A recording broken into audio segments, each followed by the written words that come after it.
Bismillahirrahmanirrahim. Assalamualaikum warahmatullahi wabarakatuh. Tarekat merupakan suatu jalan, cara atau metode yang ditempuh para sufi dalam berzikir agar sampai kepada Allah melalui petunjuk seorang syekh murabbi mursyid. Sufi-sufi yang melakukan tarekat menggambarkan dirinya yang sedang mencari Tuhan, bagaikan pengembara. Mereka melangkah maju dari satu tahap ke tahap berikutnya. Tahapan-tahapan itu disebut dengan makom. Jalan yang mereka tempuh disebut dengan tarekat, dan ajaran yang mereka terapkan disebut juga dengan ilmu suluk. Jalan dalam tarekat itu antara lain terus-menerus berada dalam zikir atau selalu ingat kepada Tuhan, dan terus-menerus menghindarkan diri dari segala sesuatu yang melupakan Tuhan. Menurut Buya Hamka, tarekat yang pertama kali muncul adalah tarekat Taipuriyah pada abad ke-9 Masehi di Persia sebagai suatu lembaga pengajaran tasawuf. Tarekat tersebut dinasabkan kepada Abu Yazid Al-Bustami karena pahamannya bersumber dari ajaran Abu Yazid. Pendapat ini diperkuat dengan adanya tarekat-tarekat yang muncul di Persia, terutama daerah Hurazan, yang pada umumnya menganut paham Bayazid. Sejarah Islam menunjukkan bahwa tarekat bermunculan pada abad ke-12 Masehi yang mengalami perkembangan pesat. Tarekat-tarekat tampak memegang peranan yang cukup besar dalam menjaga eksistensi dan ketahanan umat Islam setelah mereka dilabrak secara mengerikan oleh gelombang-gelombang serbuan tentara Tartar. Kota Baghdad dimusnahkan tentara Tartar itu pada tahun 1258 Masehi.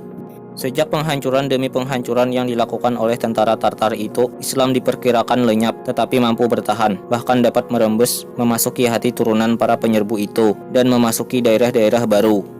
Pada umumnya, sejak kehancuran kota Baghdad, para anggota tarekatlah yang berperan dalam penyebaran Islam. Tarekat-tarekatlah yang menguasai kehidupan umat Islam selama zaman pertengahan, mulai dari abad ke-13 sampai abad ke-18 Masehi. Pengaruh tarekat mulai mengalami kemunduran pada saat kemunculan Ibnu Taimiyah pada tahun 1327 Masehi yang terdengar semakin gencar dan kuat pada masa modern. Dalam sebuah tarekat setidaknya ada 5 unsur penting yang menjadi dasar terbentuknya sebuah tarekat.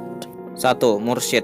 Mursyid dianggap telah mencapai tahap mukasyafah, telah terbuka tabir antara dirinya dengan Tuhan. Mursyid bertugas menemani dan membimbing para penempuh jalan spiritual untuk mendekati Allah.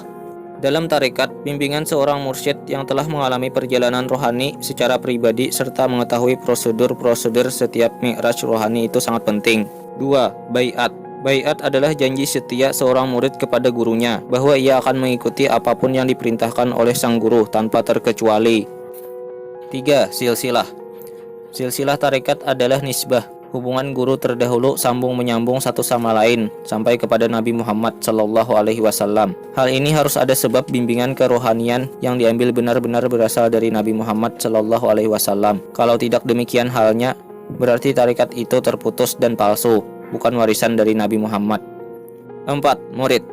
Murid atau kadang disebut dengan salik adalah orang yang sedang mencari bimbingan perjalanan menuju Allah. Dalam pandangan pengikut tarekat, seseorang yang melakukan perjalanan rohani menuju Tuhan tanpa bimbingan guru, yang berpengalaman melewati berbagai tahap dan mampu mengatasi keadaan jiwa dalam perjalanan spiritualnya, maka orang tersebut mudah tersesat. 5. Ajaran. Ajaran adalah praktek dan ilmu tertentu yang diajarkan dalam sebuah tarekat. Biasanya, masing-masing tarekat memiliki kekhasan ajaran dan metode khusus dalam mendekati Tuhan. Guru tarekat mengajarkan metode yang sama kepada murid-muridnya.